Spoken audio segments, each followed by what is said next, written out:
আসসালামু আলাইকুম। প্রিয় মোটরসাইকেল চালক ভাই ও বোনেদের বলছি, হেলমেটটা আসলে না পরে যারা ঝুলিয়ে রাখেন তাদের উদ্দেশ্যে বলছি, আপনারা হেলমেটটা অবশ্যই মাথায় পরেন প্লিজ। দেখুন, শুধু আপনার ভুলের কারণেই যে অ্যাক্সিডেন্ট হবে এরকম না, কখনো কখনো অন্য কারো ভুলের কারণেও হতে পারে। এই যে ভাই দুইটা হেলমেট আছে তারপরেও পিছনে ঝুলায় রাখছে, অথচ সে কিন্তু একটা ভালো হেলমেট, দামি হেলমেট সে পরতে পারতো, তার ঝোলানোই আছে বাইকের পিছনে ঝুলে রাখতে। কিন্তু শুধু আপনার ভুলের কারণে এই যে অ্যাক্সিডেন্ট হবে বিষয়টা এরকম না। এই যে লেগুনাগুলি চলে, এই যে রিক্সাগুলি চলে, লেগুনা লেগুনাগুলির উদ্দেশ্যে বলি, লেগুনাগুলিতে বেশিরভাগ চালকেরই ড্রাইভিং লাইসেন্স নাই। লেগুনা চালকরা অতটা দক্ষ হয় না। আর এরকম এই যে উল্টা পথে আসবেন না প্লিজ।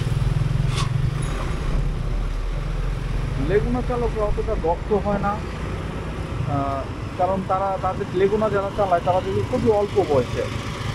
তাদের যদিও লাইসেন্স আছে কি, মানে বেশিরভাগেরই নাই, তারপরেও যাদের আছে তাদের দেখি যে বয়স খুবই কম। দুর্ঘটনা অনেক কারণেই হতে পারে, আপনার ভুলের কারণে হতে পারে। হতে পারে একটা রিক্সা আপনার সামনে দিয়ে হঠাৎ করেই ঘুরাই দিতে, দেখা গেল গ্রামে অভাবে আছে, সে ঢাকায় এসে হুট করে একটা রিক্সা নিয়ে বের হইলো যে আমি সংসার চালানোর জন্য আমার অনেক অভাব এসে আমি একটা রিক্সা নিয়ে বের হয়ে গেলাম। তো সেই ক্ষেত্রে তার কিন্তু কোনো ট্রেনিং নাই, যে একটা ট্রেনিং দিয়ে রাস্তায় কীভাবে রিক্সা চালাতে হবে সেই ধরনের কোনো ট্রেনিং দিয়ে তাকে রিক্সা চালাতে আসে না, কোনো ট্রেনিং সেন্টার নাই। তো চালাইতে চালাইতে তারা আসলে অভিজ্ঞ হয়ে ওঠে রাস্তায়।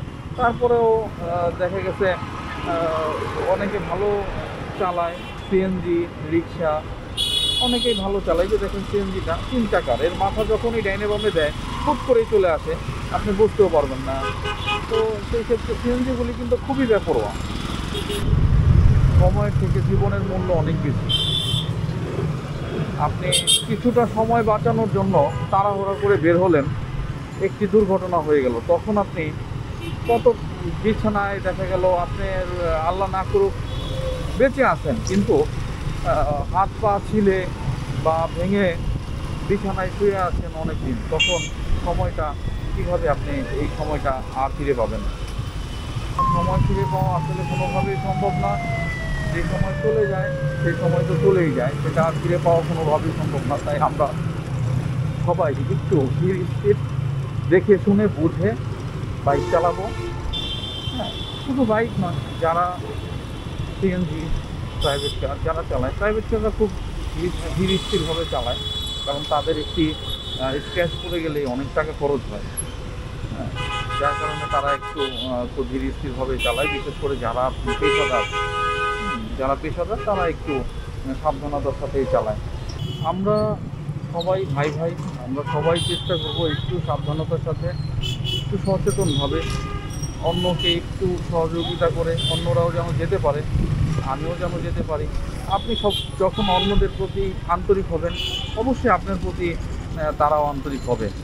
দেখেন, আমাদের মধ্যে একজন বাইকার যখন রাস্তায় বিপদে পড়ে, আমি জিজ্ঞাসা করি যে কী সমস্যা, তেল নাই অথবা স্টার্ট বন্ধ হয়ে গেছে, তাকে একটা সঠিক পরামর্শ দিই। হ্যাঁ, যে কী করা যায়। তেল না থাকলে আমরা একটু তেল দেওয়ার চেষ্টা করি। হ্যাঁ, আর কাছাকাছি পাম্প হইলে হয়তো একটা বোতলে করে তাকে কিছু তেল পাম্পের থেকে এনে দেই। এইভাবে সহযোগিতা করার চেষ্টা করি। কোনো আন্দোলন করে তো আর নিরাপদ সড়ক বাস্তবায়ন করা সম্ভব না যদি আমরা নিজেরা ঠিক না হই। যার কারণে আগে আমাদেরকে ঠিক হতে হবে, তারপরে তো নিরাপদ সড়ক। নিরাপদ সড়কে কারা চলাফেরা করে? সড়কে আমরাই চলাফেরা করি। সড়কটাকে আমাদেরকে নিরাপদ রাখতে হবে। তো আমরাই যদি নিরাপদ সড়কের জন্য আন্দোলন করি, আবার সড়কে এসে উল্টা পাল্টা এদিকে সেদিকে যেভাবে ইচ্ছা খুশি বিশৃঙ্খলা সৃষ্টি করি, শৃঙ্খলাবদ্ধভাবে না চলি, তাহলে কিন্তু আসলে আমরাই আন্দোলন করে লাভ কি? হ্যাঁ, সুতরাং আমরা যারা সড়কে সবসময় চলাফেরা করি, প্রতিদিনই আমাদেরকে বের হতে হয়, তো সেই ক্ষেত্রে আমরা অবশ্যই শৃঙ্খলাবদ্ধভাবে চলাফেরা করব। আমরা বিশৃঙ্খলা সৃষ্টি করলেই তো জ্যামজট শুরু হয়ে যাবে। আমরা উল্টাপাল্টা চালালেই জ্যামজট শুরু হয়ে যাবে। তাহলে জ্যামজট শুরু হলে আমার মতো আরও যে পিছনে যে বাইকার ভাইরা আছে তারাই তো জ্যামে পড়ে যাবে। হ্যাঁ, অন্য কারোর জন্য আবার আমিও কোনো দিন পিছনে পড়ে যাব, তো সেটাতে সব মিলে তো আমাদেরই ক্ষতি।